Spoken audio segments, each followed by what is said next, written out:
All right. So next up, we have Anya, another data engineer at Ampoint Digital. She has been with the community for a while now. Won our prestigious award about a year ago, didn't you, Anya? You and I on stage at TDX. That was fun.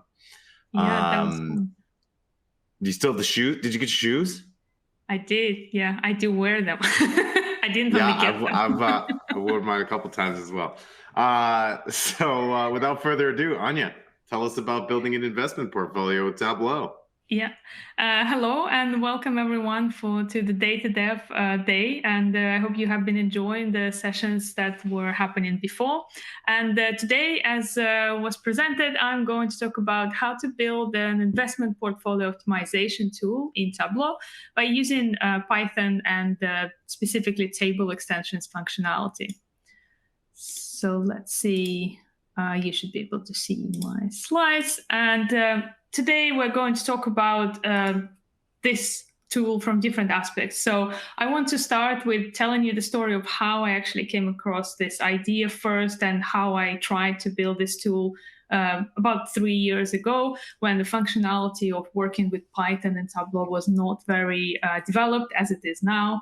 I will then talk to you about how new functionality of table extensions and especially dynamic parameters enables you to build tools like that, like I will show you in a second. And then I will show you finally how I use this new functionality to build this new portfolio optimization tool in Tableau. And we'll also do a little demo to show you how you can get started with this new tools and how you can apply them in your work in Tableau and extend, talk about potential use cases as well that you can start thinking about. Great. So as Kevin said, that my name is Anya. I'm a DataDev ambassador and Tableau visionary. I have been building different projects with Tableau APIs. And the main things I like doing is I like to automate things. I like to make things work as a process, as a workflow, rather than doing a lot of manual things. So today we're going to look at how to use Python to do that. And before we jump into the technical aspect of this project, I wanted to highlight that it is indeed a technical project in the sense that I build it to educate myself, first of all, and then share it with the community to help them start working with this functionality.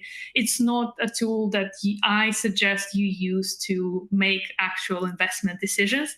It is one of the ways to approach this question, but investment decisions are obviously very personal, and you should consult professionals rather than me who uses Python to build. So just to take this away, and now let's look at actually in Tableau. So this, as I mentioned earlier, my first attempt that I built 3 years ago. You can scan the QR code to get the dashboard and the code from GitHub repository and see how it was set up. But the idea of this tool is basically that the user can input the, let me highlight things. The user can input the value, that the amount of money that they want to invest.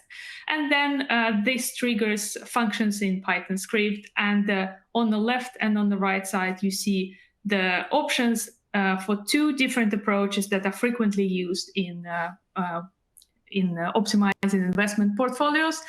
So one on the left is mean variance optimization. This one is more tailored to giving you a balanced view of the portfolio, so you can have some riskier maybe investments and some more conservative ones, but to give it a balanced share of different companies in your portfolio. The one on the right, mean semi-variance, is a little bit more conservative. So the main thing here is that optimization method tries to minimize the risky investments, so you have more stable and conservative shares, less volatile investments in your portfolio. And you can see indeed that the distribution of shares on the left and on the right is quite different. And as I said, you can download the code, but the main thing here is that when I was building it 3 years ago, I wasn't able to make this tool fully dynamic as I envisioned it originally. The only parameter here that the user can add is the value of the portfolio, the amount of money they want to invest. So I wasn't able to pass the actual companies, the actual tickers of the companies. And you can see at the beginning in the introduction here that I'm saying that they are hard-coded. So these are the 4 companies that you are going to see the portfolio distribution. So that was one of the technical hurdles when I was trying to build this. And now I can show you the architecture behind this specific project. And you can see here the overall Tableau workbook, and then we have the data source page, and then the Tableau worksheet as well. And I had here the workflow that works in the following way. So the first step that the user does is they input the parameter. They input the value of money they want to invest. This parameter goes into the calculations that I built in this specific worksheet. And these calculations were using script functions in Tableau. And these are the functions that you can use to run Python scripts or R scripts as well. You do need to have a TabPy server running outside of Tableau that enables Tableau actually to run to calculate things using Python in your calculations. So once the user puts the parameter, this value goes into this calculations. And then in this architecture, this calculations actually trigger the Python script. Or rather, they communicate with the Python script that is stored in my Jupyter notebook. And to be able to communicate with this Jupyter notebook, I used a web data connector that was designed by a community member that enables Tableau to send values or somehow trigger Python scripts that are stored in Jupyter notebook. So that happens, the command goes into Jupyter notebook by the web data connector. And then I get the response from the script, which is going back into my Tableau workbook, in my Tableau worksheets. And then I will be able to see the values in my charts in Tableau dashboard. So you can see there are quite a few moving parts. And one of the main issue with using script calculations in this particular example is that I cannot get back the whole data frame, the whole table. I can only output one value for every calculation per row. So they work basically as table calculations. And that also means that there are certain limitations of how I can use them, similar to table calculations. So it works. I can pass the parameter, trigger the scripts, and get the result back. But it was quite fragile, and I wasn't able to make it as dynamic as I wanted. And here comes the new functionality of Tableau table extensions. So this was released in 2022.3, and that enables you to run Python scripts in Tableau, but not in individual calculations, but rather bring the response from Python, results from your Python scripts, as the complete data frame, as a complete table that you can use in Tableau as any other data source that you used before. So how it works here. You see, we are not building a calculated field, but we are rather on the data source page, and we start with our input data.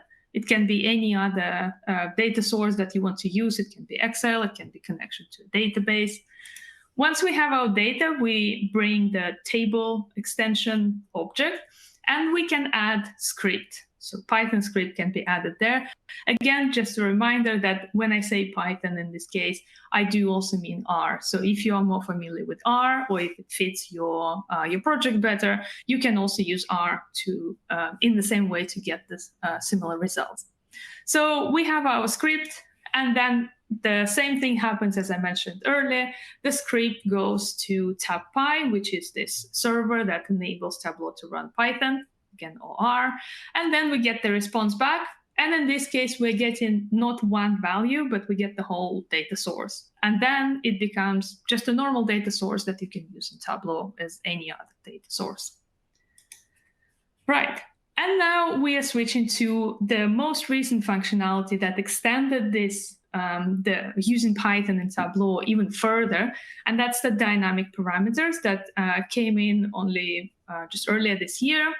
And that enables you to not only run scripts and get the table, but also pass dynamically parameters from your dashboard to enable people to choose the values that you use in your script, in your modeling maybe, and get very fast the response back and see how that changes the data.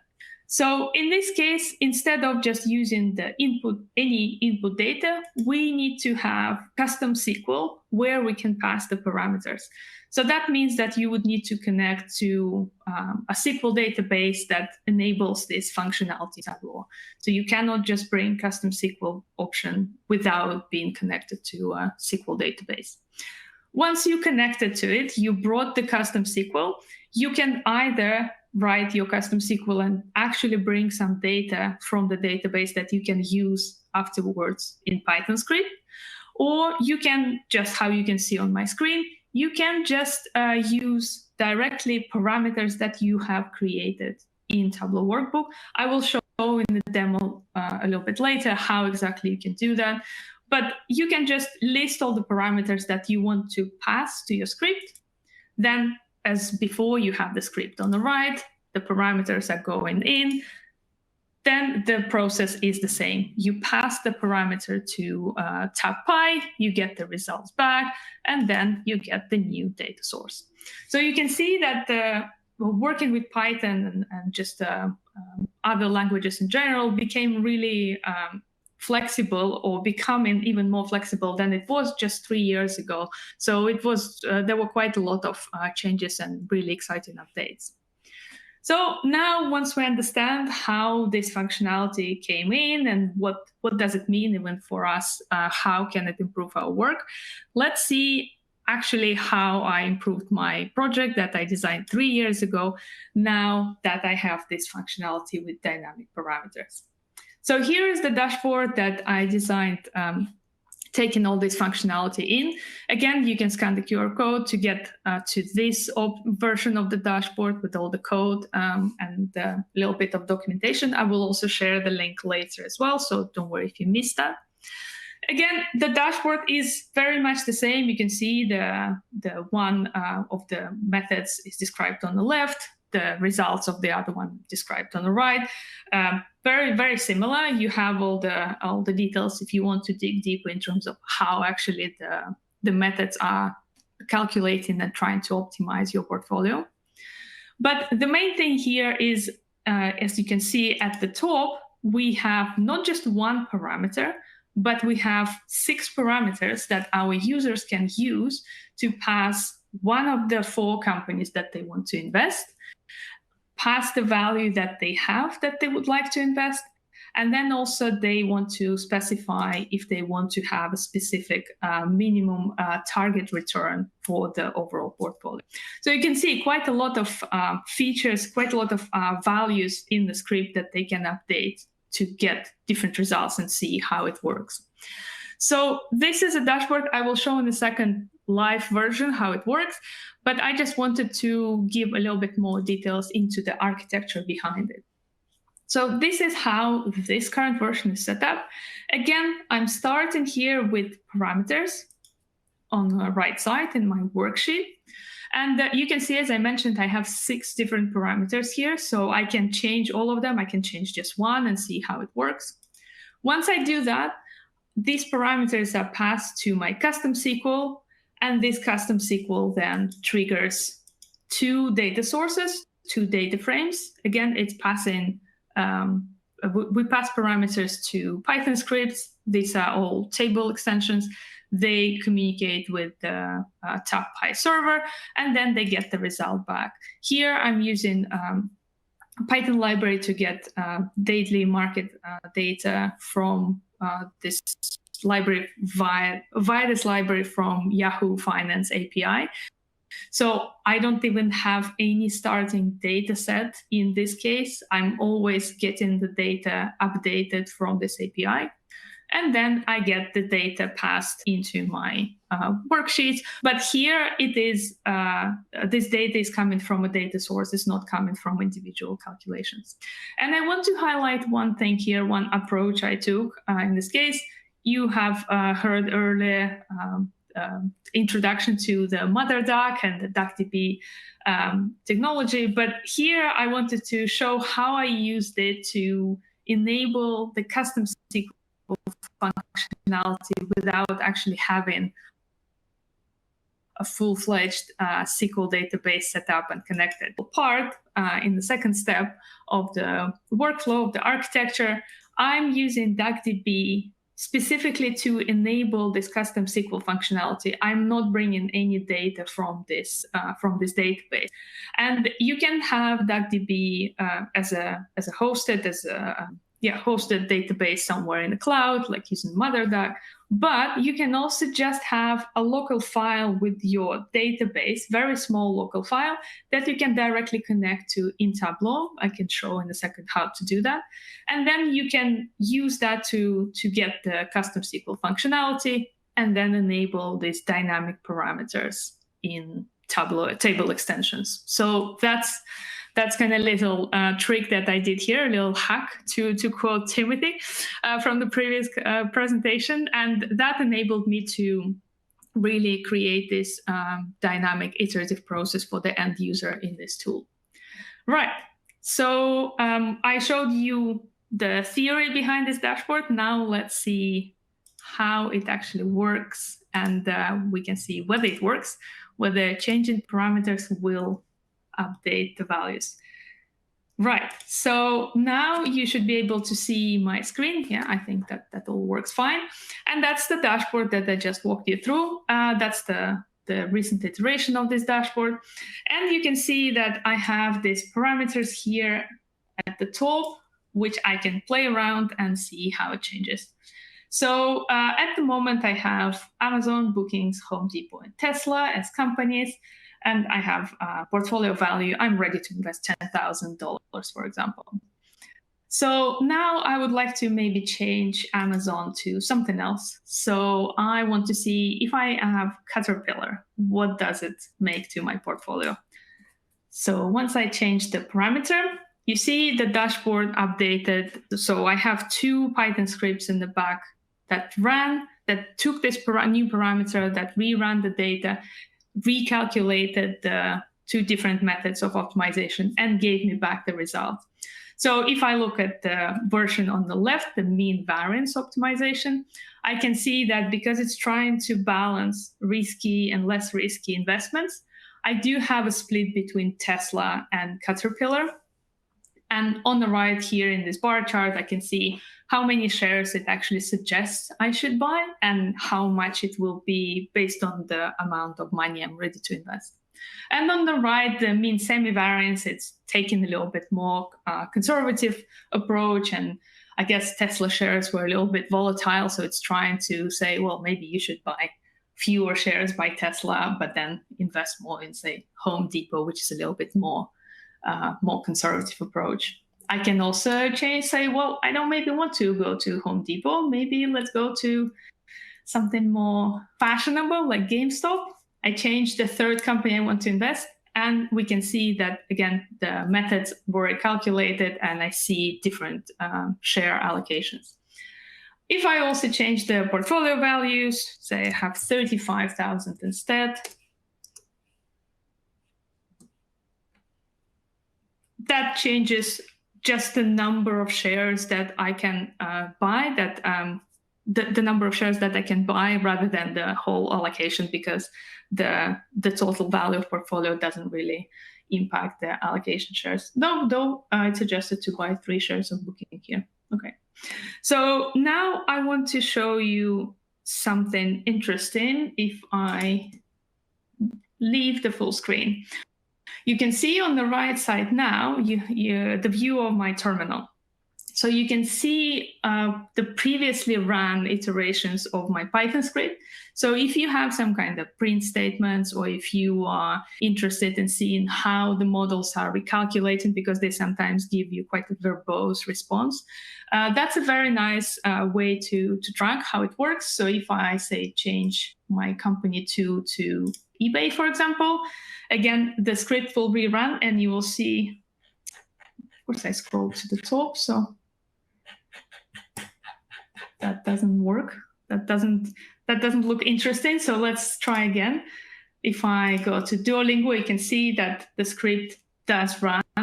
And if you're getting any errors or anything like that, you will be able to see them here as well, all the log details. So that's a useful thing when you try to develop it, see how it works. So that's how you can, that's how I build this tool, and that's how you can also see whether it works and whether it gives you any errors. So now let's have a look. I will show you very quickly how to actually get started with dynamic parameters and table extensions. So I have this new clean workbook here. There is nothing apart from connection to my DuckDB database. And you can see here that it's literally a file that's saved in my documents on my local machine. So I can send it to someone else and they can connect to it without any problems. Of course, I would recommend doing it if you have some kind of personal data or some kind of a private database that you don't want to share with others. But in this case, it works perfectly fine. And then I also have a set of the same exact parameters as I have in my portfolio optimization tool. So I pre-built it just so I don't spend time typing this to the presentation. So let's see. We need to start with table extension. So you can see on the left side here in the data pane, we have new table extension. We drag it to the canvas like any other data set. And we have a new view here. On the left, we have space to actually bring more data sets that we want to use as inputs for our scripts. On the right, we have our space for Python script, actually. And then in the lower part, let me just close this, we will see the input table, and then we will see the output table. Nothing is here yet, but we will bring the new custom SQL option, again, from the left side. And that will open a window where we can type or paste the custom SQL that we want to use. I already have this copied, so you can see that I'm not using any fields from my database. I'm just directly referencing the parameters that I have in my workbook. And you can either input your parameters using this input parameter menu in the bottom of the window, or you can even create a new parameter if you don't have it yet in your workbook. Okay, so that's ready. I'm saying okay. And now if I click on the input table, you can see that it picked up the values that I currently have set up in these parameters. So that all works very nice. Output table doesn't have anything because we need to put the Python script to run and to actually output any table. Let me make this a little bit bigger. And before we do that, I wanted to make sure that I mentioned that. So you can see that there is this note saying localhost 9004. That is the reference to TabPy server that I'm running currently. I'm running it on my local machine. That's why it says localhost. It's very easy to do. You can especially to get started. So let me show you. So if you look on in my terminal on the right, I just stopped my server, but I can launch it again, but just type in TabPy and press in yes, and that starts my server, and you can see that it's running on the port 9004. So that's how you can start your server. And then in help in Tableau help menu, you go to settings and performance, manage analytics extension, and here you see again that's your connection set up. And then either change the connection or just start it from the get-go. So it works fine. So now we just need to paste the code that I wrote. Again, I wrote this script to connect to the library in Python, get the daily prices for the selection of companies, and then get it back as a table.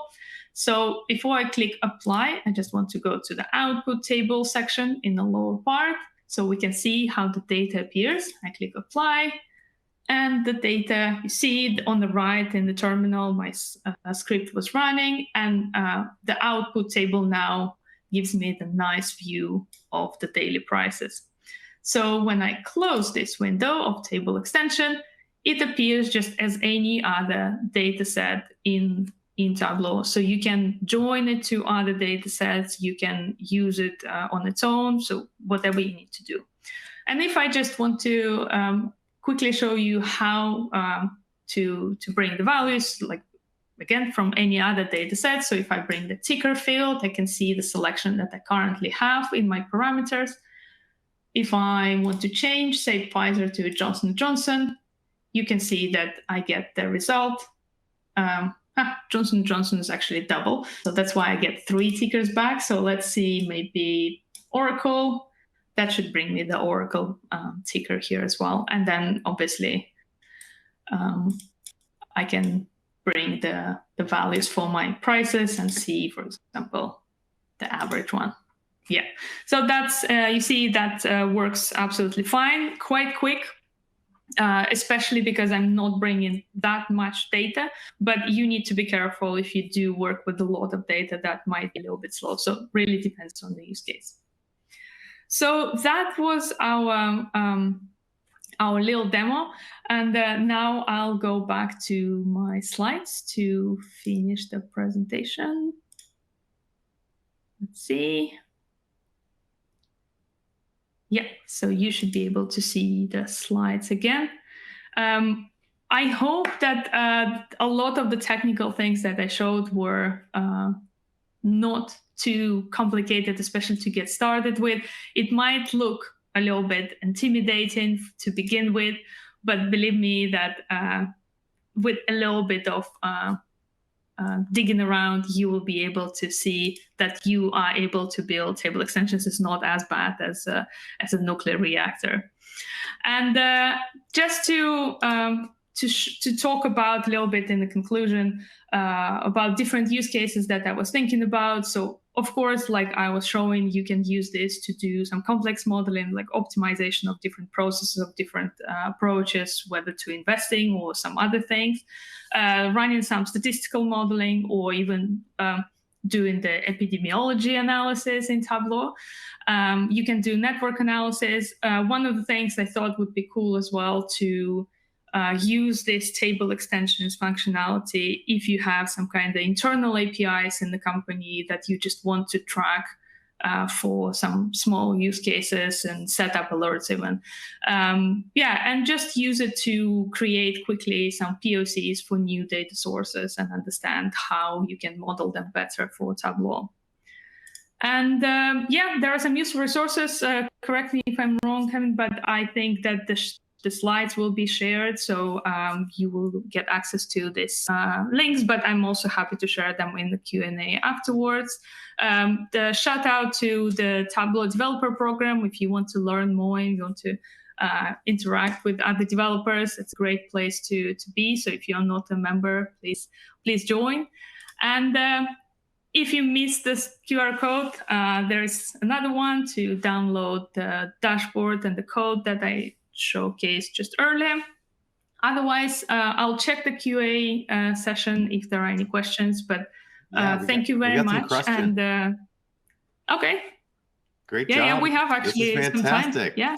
Yeah, time for some questions. And I didn't answer them. Was going to let you do it. So here we go.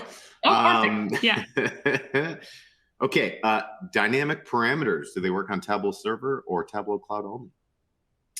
They work on both. Yeah, that's a very good question. They work on both. Yeah. And we also have, can a UDF from Snowflake work in this? That's a good question. Oh, right. Yeah, I see what you mean. if it works, I would say it like this: if it works in Python, it will work here. You just will need to update the code a little bit. If you mean UDFs, SQL UDFs, it should work depending on you. If you're connecting to Snowflake, and Snowflake, it works in Snowflake, it will work here as well. Just think about that if you're running some complex, more complex than in my case, code in SQL, and then Python, that just might be a little bit slower in terms of performance, but should work. That's a good question. I haven't tried. It is a good question, and I have the ask out internally as well. So we'll get that question answered maybe later in the show more affirmatively. The Python code run, is that on a Tableau TabPy server, and is it hosted somewhere? Yeah, so TabPy in this demo, I was running it on my local computer. So you install it like a Python library and you just launch it. But in production, it's always advisable to install it on a separate server, so it's in an isolated environment. Yeah.